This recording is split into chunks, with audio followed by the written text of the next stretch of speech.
cada um dentro do seu componente curricular, as possibilidades de recuperação, tá? Então, é aquilo que eu falei, eu vou fazer nesse primeiro momento de filosofia, pode ser feito também na mesma forma em todos os componentes curriculares aí que não seja de filosofia. Então, eu peguei do início do bimestre, né? É uma sugestão apenas. Objeto conhecimento no começo do ano, isso aqui é do terceiro ano, tá, gente? Terceira série. Então, o objeto conhecimento é o que? É filosofia, o homem como ser de natureza e de linguagem, tá? Que são os dois objetos do conhecimento que tem na filosofia logo no primeiro bimestre. E aí as habilidades essenciais desse objeto conhecimento, tá? Que é identificar a presença da filosofia no cotidiano, relacionar pensamento, linguagem e língua, identificar a importância da língua para a produção e preservação dos saberes coletivos, bem como para representar o real e imaginar diferentes realidades.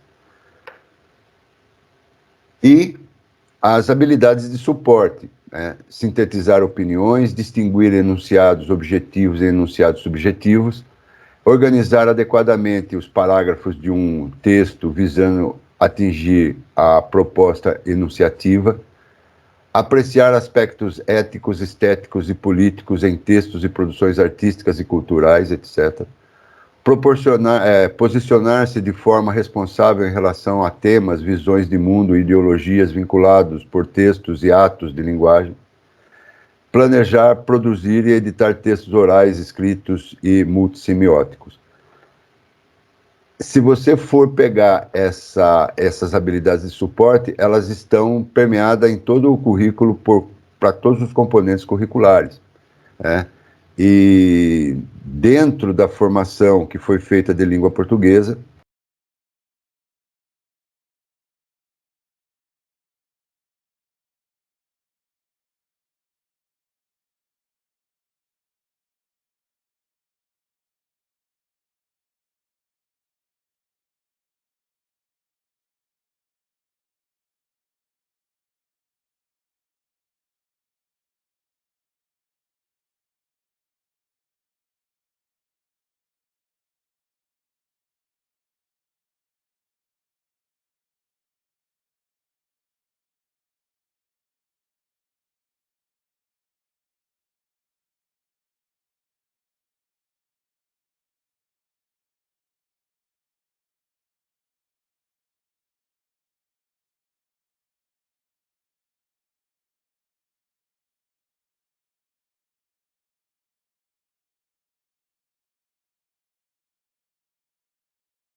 as habilidades de suporte para a língua portuguesa, tá?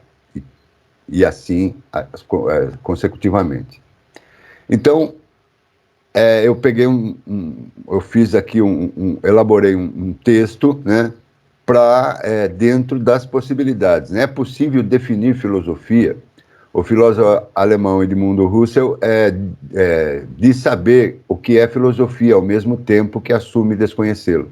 Isso porque a filosofia não se funda como um saber, ou seja, uma teorias prontas e acabadas, pois filosofar, atividade inerente a todos os seres humanos que se questionam em relação à realidade, como uma atitude que pressupõe disponibilidade para a indagação.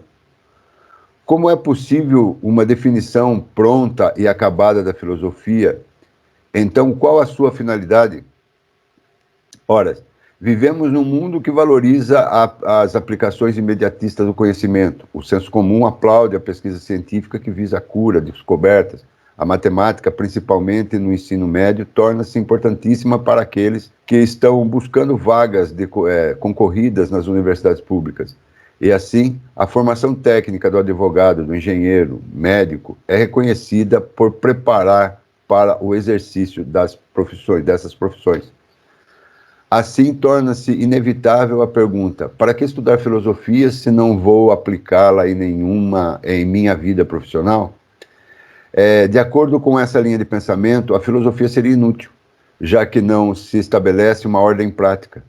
Porém, ao levantarmos esse questionamento, já estamos exercitando o pensamento em busca de uma resposta mais adequada possível, ou seja, estamos tentando produzir um conceito, ou seja, uma resposta que satisfaça a nossa indagação de algo no mundo, no ser humano.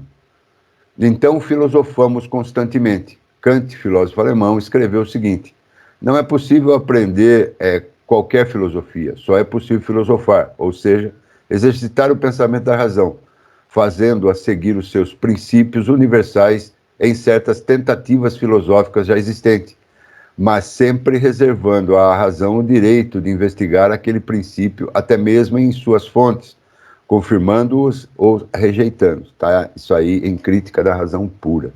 Filosofar, portanto, é a prática para o despertar do homem fora da caverna. E aí, então, já começamos assim como uma leitura de imagem, né? Essa foto é de uma reunião num porto, num cais lá na Alemanha nazista, aonde lá aquele indivíduo lá simplesmente se recusou a imitar os outros, a fazer o que os outros estavam fazendo.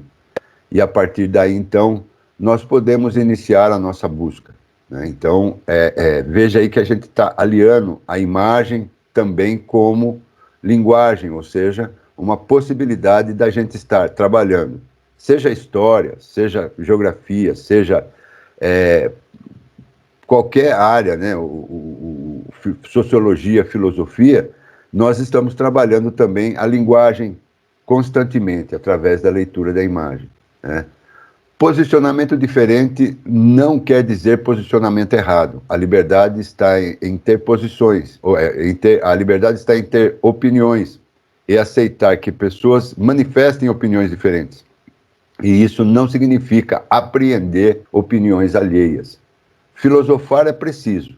Então, foi possível perceber até aqui que não existe uma única filosofia, mas múltiplas. Também entendemos que a filosofia está em todos os lugares, esperando por alguém para descobri-la, desvendá-la. Assim, pela leitura de um texto ou até pelo cantar de um compositor musical, podemos perceber e exercitar a filosofia, filosofando. O primeiro passo é a leitura atenta para achar o ponto de vista principal e, a partir dele, estruturar nosso próprio pensamento, para, a partir das várias teorias filosóficas, compor um melhor esclarecimento ou até mesmo um novo conceito, ou seja, uma filosofia própria. Pois está no filosofar nosso esforço empregado na busca de um conhecimento verdadeiro, que é possível ler o mundo, os comportamentos pessoais ou coletivos, entendermos certas realidades. Todo filosofar começa por perguntas feitas por nós a nós mesmos. Com isso, o filosofar será buscar uma resposta. Então vamos a ela. Afinal, o que nos define como seres racionais? A partir daí, então, eu peguei uma música, tá? Somos Quem Podemos Ser, de Humberto Gessinger, tocado por Engenheiros do Havaí, para a gente trabalhar, e aí entra todos aqueles conceitos, aquelas habilidades de suporte e as habilidades essenciais. Nesse exercício é que nós vamos, então, desenvolvendo as habilidades nos sujeitos, né? Também praticando as nossas habilidades, tá? Então, eu convido vocês aí a curtirem essa música comigo, lendo a letra, e depois nós vamos nos divertir um pouquinho. Eu não sei se vai tocar aqui, mas eu tentei.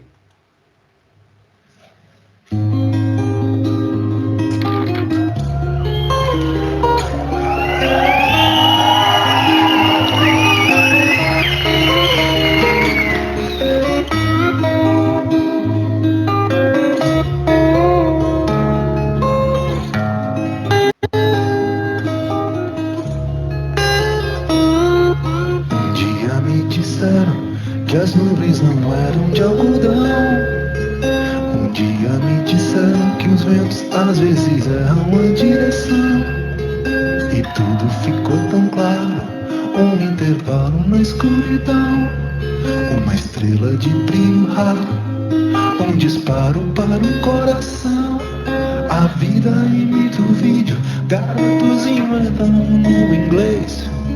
Vivendo num país sedento, um momento de embriaguez. Nós somos quem podemos ser, sonhos que podemos ter.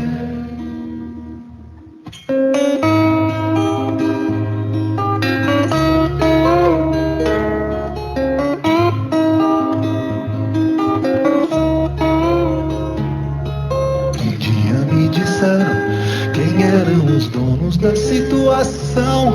Sem querer, eles me deram as chaves que abrem essa prisão. E tudo ficou tão claro, o que era raro ficou comum. Como um dia depois do outro, como um dia comum. A vida imita o vídeo, garotos inventam um novo inglês.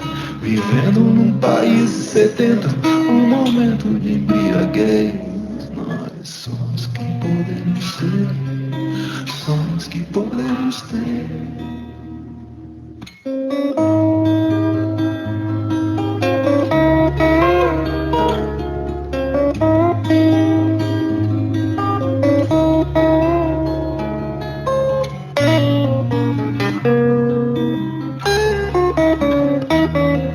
Um dia me disseram que as nuvens não eram de algodão. Sem querer, eles me deram as chaves que abrem essa prisão. Quem ocupa o trono tem culpa, quem oculta o crime também. Quem duvida da vida tem culpa, quem evita a dúvida também tem. Mas tudo bem, quem não tem, tudo bem. Nós somos quem podemos ser, sonhos que podemos ter. E teremos.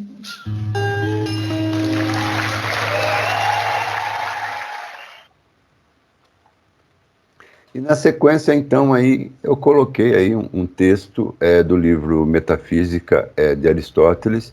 Todos os homens têm, por natureza, desejo de conhecer. Uma prova disso é o prazer das sensações, pois, fora até da sua utilidade, elas nos agradam por si mesmas e, mais que todas as outras, as visuais. Com efeito, não só para agir, mas até quando não nos propomos operar coisas, preferimos, por assim dizer, a vista aos demais. A razão é aquela que é, de todos os sentidos, e que melhor nos faz conhecer as coisas e mais diferenças nos descobre. Por natureza, seguramente os animais são dotados de sensação, mas nos da sensação não se gera a memória, e noutros gera-se. Por isso, estes não são mais inteligentes e mais aptos para aprender do que os que são incapazes de recordar. Inteligentes, pois, mas sem possibilidade de aprender, são todos os que não podem captar os sons, como as abelhas e qualquer outra espécie parece de animais. Pelo contrário, têm faculdades de aprender todos os seres que, além da memória, são providos também desses sentidos. Os outros animais vivem, portanto, de imagens e recordações, de experiências pouco possuem, mas a espécie humana vive também de arte e de raciocínios. E aqui começa, então, algumas provocações que a gente faz aos alunos, e aqui dá para fazer, seja ele de forma assíncrona, por meio de questionários e tal, né, ou de forma síncrona, numa aula expositiva, numa aula dialogada. Tá? O que a letra de Humberto Gessinger tem a ver com o texto de Aristóteles? É possível filosofar com uma letra de música? Qual o ponto de vista possível destacar em cada um dos pensadores, compositor e filósofo? Existe algo em comum no pensamento de ambos?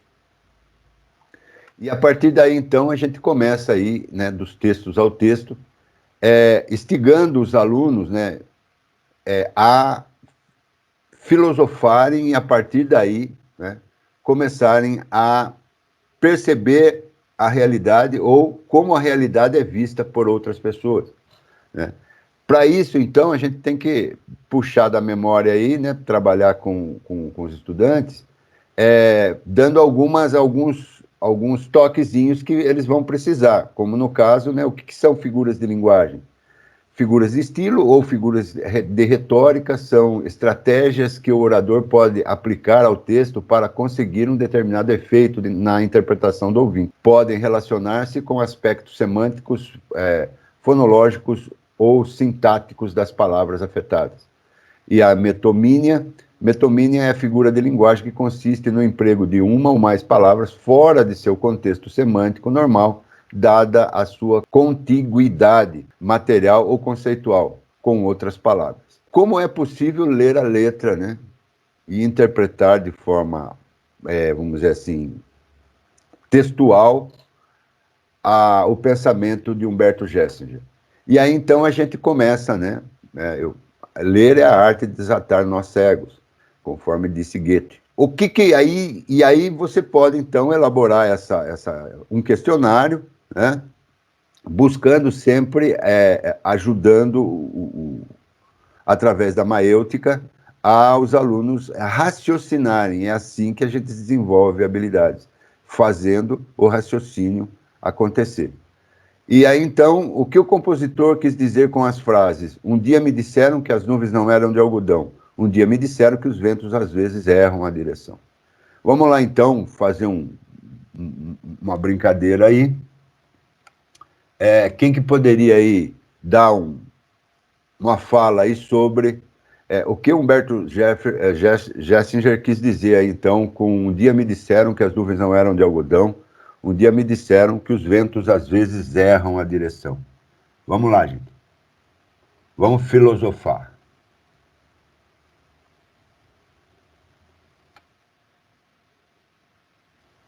Vamos acordar, gente.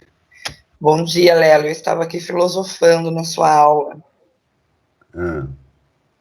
Então, eu vejo que ele quer mostrar para nós, né, seres humanos, pelas circunstâncias que passamos, que muitas vezes temos que pensar na maneira de sentir, na maneira de agir, né? Nessa fala, um dia me disseram que as nuvens não eram de algodão. Ou seja, quando você encontra os obstáculos e vê que a vida não é tão assim, suave, tão macia.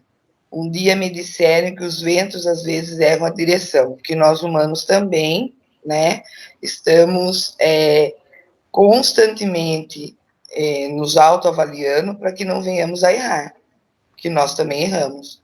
Por mais conhecimentos e troca de experiências, né, que muitas vezes nós temos, nós acabamos errando também. Mais alguma coisa?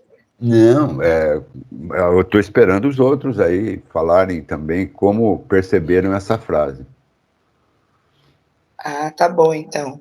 Obrigada. Obrigado eu. Vamos lá, pessoal, ajuda aí. Vou falar, então.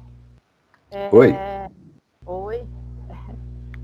Eu também vejo assim, que a realidade, né, o compositor, apesar de falar um dia que no caso não é, no algodão, ele mostrar a realidade pra gente. Nem tudo é fantasia, nem tudo é algodão, nem tudo é branquinho, como, né, as músicas.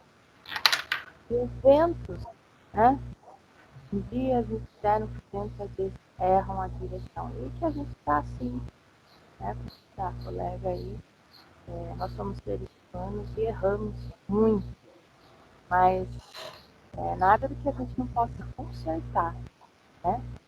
Então eu acredito que seria isso, né? Ele mostrar a direção pra gente, mostrar que nem toda a vida é feita das maravilhas, e que a gente pode errar e consertar. Foi isso que eu entendi. Obrigada. Obrigado, Mônica. Mais alguém aí, gente? Vamos, ajuda aí. Ô, Lelo, bom dia. Bom dia. Tudo bem? Bom dia para todo mundo. Sei, cara, que a frase é mais platônica do que aristotélica, eu acho. Mas é legal, na minha concepção, pelo menos, né? Me parece que o que ele está dizendo com esse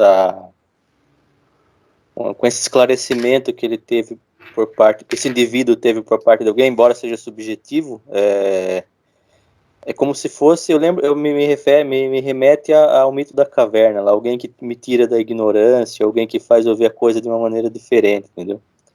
Ou seja, eu sempre acreditei que as nuvens eram de uma forma, ou que uma coisa era de uma forma, de repente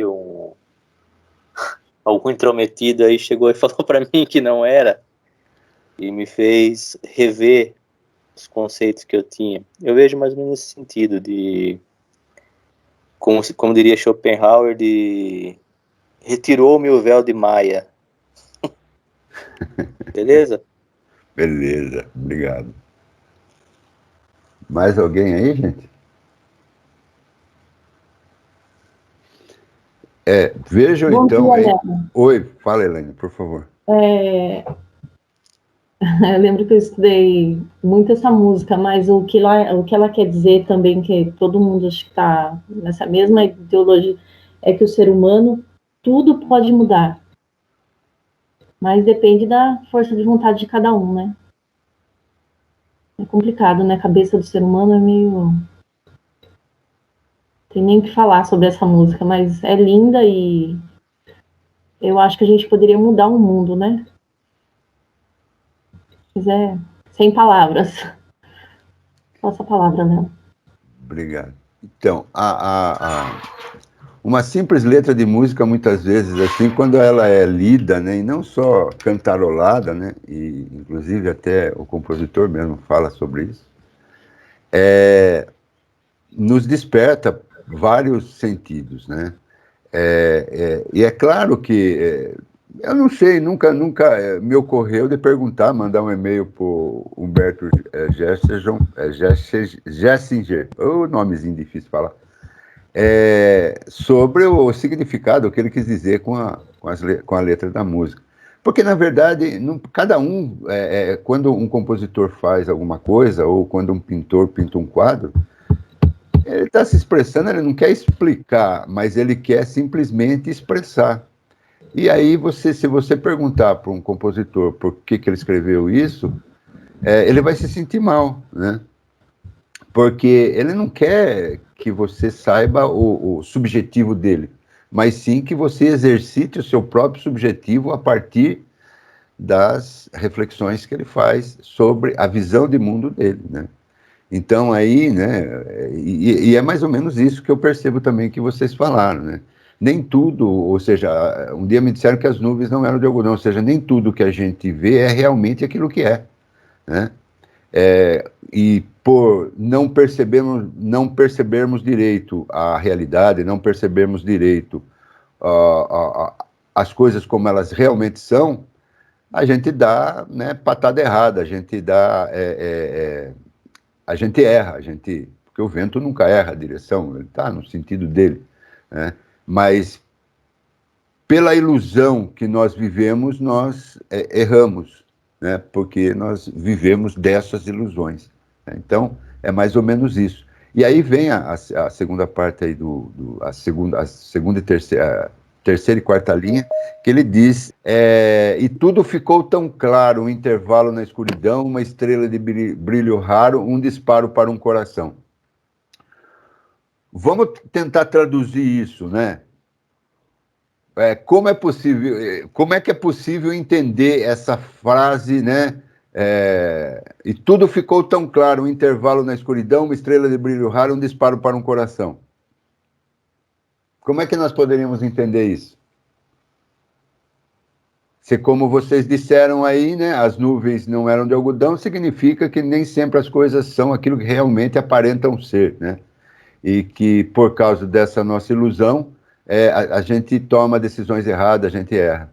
O que ele quis dizer, então, e tudo ficou tão claro, um intervalo na escuridão, uma estrela de brilho raro, um disparo para um coração?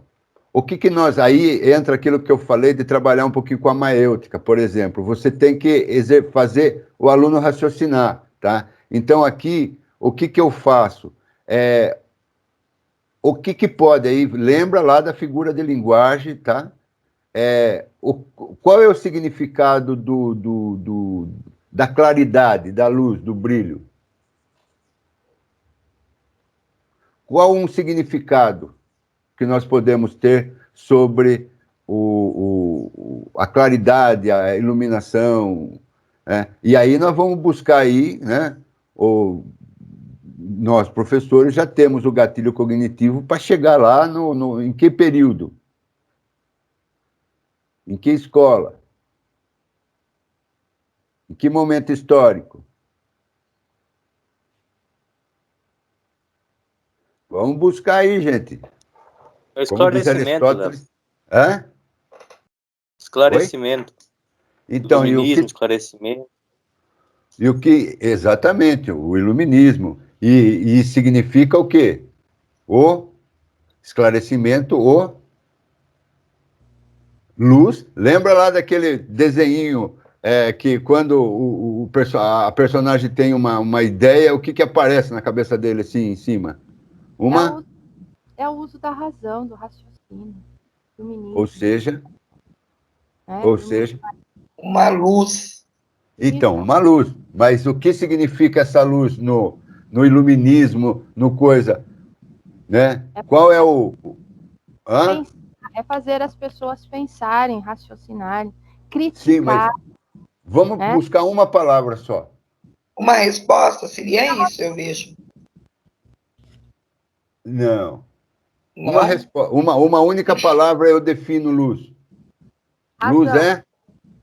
Raciocínio. Não. Para você raciocinar, você precisa de? Pensar.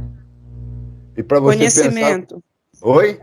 Conhecimento. Conhecimento. Conhecimento, tá aí, né? E tudo ficou tão claro, ou seja, busquei, cheguei, entendi, conheci, né? Por quê? O intervalo no que aí? Escuridão. O que então escuridão significa aí, gente? Se luz é conhecimento, escuridão é? Falta de conhecimento? Conhecimento. Então, se luz é conhecimento, a escuridão é? E o Ausência sinônimo... de conhecimento. Então, qual é o sinônimo de falta de conhecimento? Uma palavra. Ignorância. Isso! Ah, que legal. Então, né, e tudo ficou trocado. O intervalo na escuridão, ou seja, à medida em que vamos conhecendo, a ignorância vai... Então, aí vem aí uma ode, né, ao conhecimento, uma estrela de brilho raro, né? Um disparo para um coração, porque a partir do momento que você vai adquirindo conhecimento, vai eliminando a ignorância, esse disparo para o coração significa o quê? Que você já está, né, apto à ação. Por que o coração dispara quando a gente leva um susto, ou a gente... Para a ação, o corpo já se prepara para reagir. Então, esse disparo para o coração nós podemos entender dessa forma, né?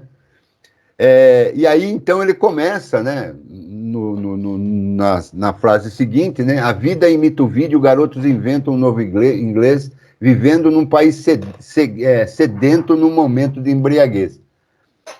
O que ele quis dizer aí?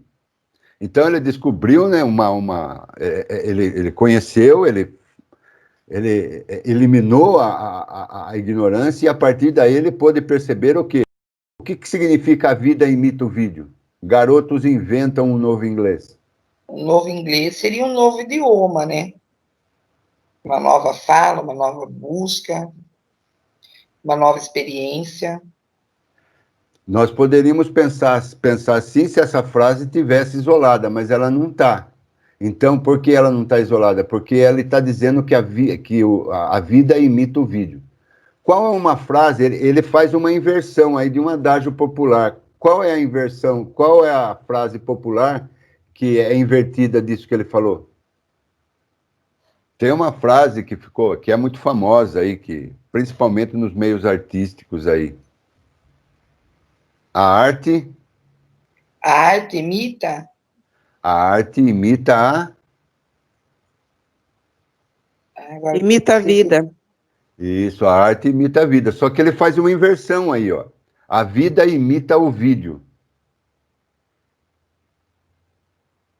Aqui nós podemos tentar buscar aí a relação entre a massificação, o modismo, que nos leva a pensar sobre a indústria cultural. Então, veja aí que, ou seja, pelo fato da gente imitar personagens, né, viver um mundo de fantasias, né, e esse inventar um novo inglês aí é porque nós nós sempre imitamos, e a partir do imitar nunca é o original, né? E aí você vê os erros aí, todo mundo cantando em inglês aí, mas uma pronúncia absurda que se você for traduzir pela pronúncia, você nunca vai saber o que a música quer dizer realmente, está transmitindo realmente. Então, esse Garotos Inventam um Novo Inglês aí, é a imitação, é a busca por algo ilusório, né? Que não é a própria realidade, é a realidade que vive, né? Por isso que ele fala aí, a vida imita o vídeo, garotos inventam um novo inglês. E aí vem, vivendo num país sedento. Ele está fazendo uma crítica, e que crítica que ele está fazendo? Um momento de embriaguez. O que significa aí, vivendo num país sedento? O que significaria? O que é sedento? Hoje eu vejo que as pessoas têm uma sede, uma vontade de mudanças. Aí vai dependendo de cada situação, né? Referente a cada grupo, né?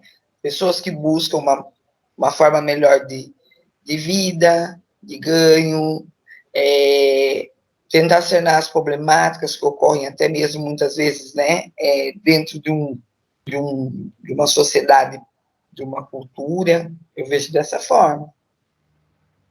Sede de saber, sede de aprimorar, sede de mudar. Eu vejo assim. Mais alguém aí? Ô, Léo, Veja esse então. cedendo aí, no caso, pelo menos na minha concepção, né, que eu entendo, bom, cedendo que tem sede, sei lá, que tem desejo. Embriaguez seria um entorpecimento, seria uma confusão. Será que, pelo menos no meu entendimento, é a necessidade de algo que confunda, ou que faça refletir, ou que coloque em dúvida o conceito já estabelecido? Eu penso mais ou menos nessa linha aí. É possível, para entender as duas primeiras frases dessa estrofe com as duas segundas frases dessa estrofe, tem como a gente se você desassociar, você tem uma interpretação. Se você associar, você vai ter outra interpretação, né? A vida imita o vídeo, garotos inventam um novo inglês. Ou seja, nós vivemos um mundo de aparência, um mundo de faz de conta, onde nós imitamos, né? Temos os ídolos aí, né? E aí ele fala, um país sedento, um país que tem necessidades, que o povo tem necessidades, um momento de embriaguez. Não sei se vocês conseguem aí fazer essa ligação entre, como se fosse uma frase só. A vida imita o vídeo, garotos inventam um novo inglês vivendo num país sedento, um momento de embriaguez. Veja aí quando você está falando, o que vem em mente, né? O que a mente apresenta quando você lê isso? Muitas vezes aparecem imagens ou aparecem coisas que você presenciou na televisão, que você presenciou em diversas condições, no jornal, na realidade, no dia a dia, pessoalmente. Então, veja aí que aparece quando você está lendo, está tentando buscar uma resposta, aparecem imagens, pelo menos na minha acontece isso, talvez porque eu seja neurótico, louco, sei lá. Mas, e começa a linkar um monte de coisas, como outras músicas, outras falas, outros discursos, um monte de coisa que vem na cabeça a partir do momento que eu estou lendo isso, né? porque eu sou um imitador, é o que ele está dizendo, que somos imitadores e que e por sermos imitadores, a gente não faz a coisa como deve ser feita, né? E um país com tantas necessidades, né?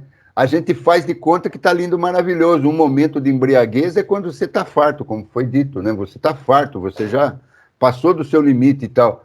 Num país com tantas necessidades, né? Então, para mim, dentro dessa quadra aí, fica exatamente isso, né? A vida imita o vídeo, é uma ilusão, é a tentativa de fazer de conta que eu não sou quem sou realmente, né? E a partir daí, então, eu tento me satisfazer plenamente com essa não é nem utopia, porque utopia tem um sentido, vamos dizer assim, essa falsa impressão, né, de que está tudo lindo, maravilhoso e que nós podemos sair sem máscara na rua e viver a vida como se nada tivesse acontecido. Eu não sei se vocês concordam ou não comigo. E não é para concordar, claro. E aí vem a estrofe da música, né, o estribilho que a gente chama da música, que aqui dá para brincar gostoso assim com o verbo. Somos quem podemos ser, sonhos que podemos ter. Me diz uma coisa, por que ele usa o verbo? O verbo, porque o poder aí ele faz um jogo interessante entre o substantivo poder e o verbo poder. E também ele poderia usar, né, um outro verbo aí, que não faria diferença métrica nenhuma na música. Qual seria o verbo que ele poderia ter usado aí, né, e não usou? Queremos ser, o verbo querer, somos o que queremos ser. O verbo querer. E por que ele não usou? Porque tudo bem, somos quem podemos ser, mas os sonhos não nos pertencem. Esse é o que a questão do podemos, substantivo e verbo. Porque o verbo poder, eu posso, tu podes, ele pode, é porque existe o que aí? Se você pode, é porque você tem? Tem autonomia de poder ser. Autonomia? Seria isso? Eu tenho capacidade de transformar para conseguir o objetivo do que eu quero ser. Então, veja que você mudou o verbo. Mas ele colocou podemos, o verbo poder. Mas por que você sabe que é o verbo poder e não o substantivo poder? Porque ele declinou. Nós somos, né, sujeito oculto aí, quem podemos ser. Então ele declinou na primeira pessoa do plural aí. Somos quem podemos ser. E é isso que é super interessante, que aqui, só nessa frase aqui, nós poderíamos ficar 3 horas debatendo esse bendito desse verbo, ou substantivo, porque o verbo poder está ligado ao substantivo poder. Se você pode, você depende de alguma coisa para poder. Conseguiram entender ou é muito confuso? É aqui que entra a semântica, e que é legal, maravilhoso, né? A questão da semiótica. A representação, aquilo que a palavra realmente significa, né? O significado e o significante, como diria Bakhtin. Como nós podemos aí trabalhar isso na nossa mente a fim de termos uma resposta que nos satisfaça? Desculpa, Lelo, qual foi a pergunta? Eu me perdi aqui. Então, somos quem podemos ser. O que ele quis dizer com isso, será? Porque ele poderia falar, somos quem queremos ser, sonhos que queremos ter. Ou ele poderia inverter, por exemplo, falar assim, somos quem podemos ser, sonhos que queremos ter, porque o sonho é nosso. Ninguém, vamos dizer assim, quando eu tenho uma palavra, esse verbo poder, é porque se eu posso, é porque me foi permitido. Esse o segredo do verbo poder, né? Eu posso fazer tal coisa, né? Mas faço se eu conseguir, alguém me permitir. Oi. Mas tem a questão da permissão e tem a questão da capacidade de, né? Exatamente. Exatamente. É esse o jogo interessante. Porque você Você só quer se você tiver o quê? Capacidade de, ou permissão para. Então, nós somos quem podemos ser, porque é o que nos cabe nesse latifúndio, é aquilo que nós conseguimos alcançar pelo conhecimento que nós temos. E é a partir do conhecimento que nós temos e da visão de mundo que nós temos, é os sonhos que nós podemos ter também. Nós não queremos ter os sonhos além, porque nós não conseguimos alcançar além do que a nossa percepção de mundo, a nossa leitura de mundo, a nossa realidade nos oferece. É por isso que essas duas frases aqui, ela resume toda a discussão da música em si, né? E aí ele continua. Um dia me disseram quem eram os donos da situação. Sem querer, eles me deram a chave que abre essa prisão. Vamos dizer assim, a partir do momento que você começa a ter uma maior clareza, uma maior visão, um maior conhecimento, né, é possível, então, você perceber que a situação, todas as situações, tem algo, aí entra a questão de causa e efeito, né? Sempre, toda situação, ela não acontece, não existe acaso, ela acontece porque alguém manipula. E aí, então, a partir do momento que você percebe e você consegue ver além daquilo que está aparente, né, lendo as entrelinhas, você é um sujeito liberto. E aí ele vai continuar, né, dizendo, né, e tudo ficou tão claro, o que era raro se tornou comum. O que significa isso? Como que foi lá que ele falou na primeira lá, gente? E tudo ficou tão claro, um intervalo na escuridão, uma estrela de brilho raro, um disparo para o coração. E aqui embaixo ele vai falar diferente. E tudo ficou tão claro, o que era raro ficou comum. Um dia depois do outro, como um dia comum. Então, aquele espanto que ele teve inicial, que ele começou, né, agora já é algo comum. Ele começa a ver o mundo com uma clareza muito maior. E a partir dessa clareza, então, no cotidiano é que você vai, então, percebendo a realidade como realmente ela se desponta. Você aprende a ler o mundo, a ler a realidade, a ler a atualidade. E aí imita o vídeo de novo, vamos pular isso. Quem ocupa o trono tem culpa. O que ele quis dizer aqui? É a manipulação dos poderosos. Exatamente, né? Ou quem está no poder, ou os políticos, quem está no poder aí, né, tem culpa. Que crime será? Quem oculta o crime, que crime? Porque aqui nós podemos viajar também aí, dar uma... e aí é que está a habilidade, né, com as competências e habilidades, é você fazer links mentais aí, em alguns significados para buscar. Quem oculta o crime também. Por quê? Porque omissão é crime. E o que é omissão? É você ocultar alguma coisa, né? Então ele fala, quem oculta o crime também. Que crime é esse que ele está falando? De que crime ele está falando? Né? E que culpa é essa de quem ocupa o trono? Desculpa, Lelo, me perdi aqui, porque eu estou em ATPC também, lá que é a escola do Priscila, que eles estão resolvendo umas dificuldades lá dos alunos sem nota, como nós fizemos ontem. Você pode repetir a frase, por favor? Quem ocupa o trono tem culpa. Que culpa? Culpa do quê? Quem oculta o crime também. Que crime? Aí, no caso, eu vejo o trono, a questão de quando você consegue, né, obter um poder. Então, muitas vezes você acaba fazendo coisas que você acaba sendo culpado, né? Ou seja, por interesses pessoais, ou seja, por interesses coletivos, que não vêm a agradar a todos. Mas daí você sai do contexto da música.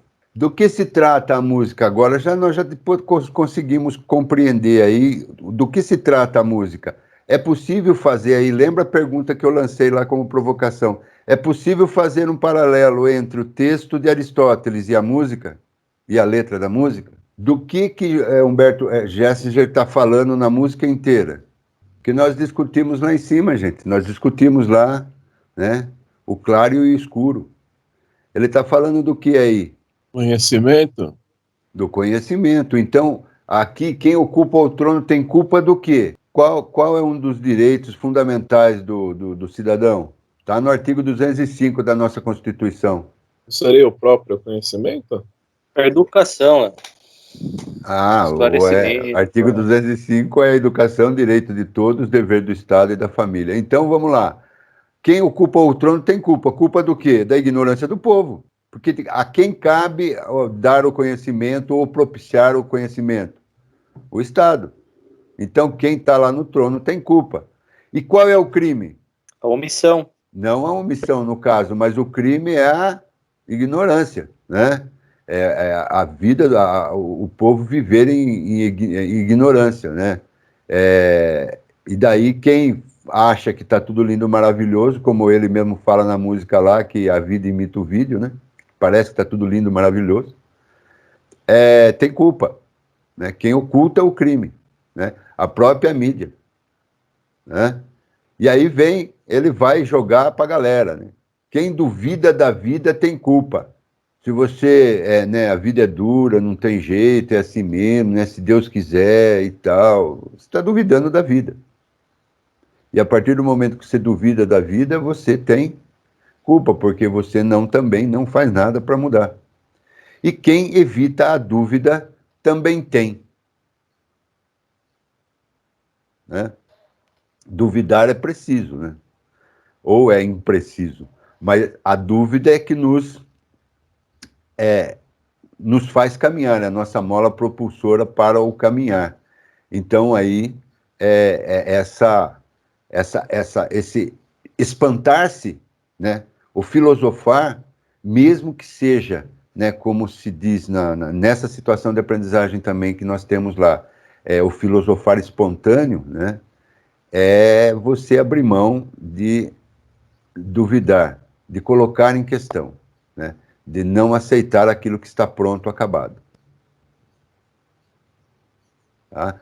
Esse exercício, né, é interessante, seria muito melhor ser feito, como nós fizemos aqui, numa aula síncrona, onde você tivesse contato e pudesse, então, trabalhar esses questionamentos com os alunos, fazendo com que ele chegue na interpretação mais adequada. Não a interpretação que você tem da música, mas uma interpretação que pode ser adequada pela visão do próprio aluno, né?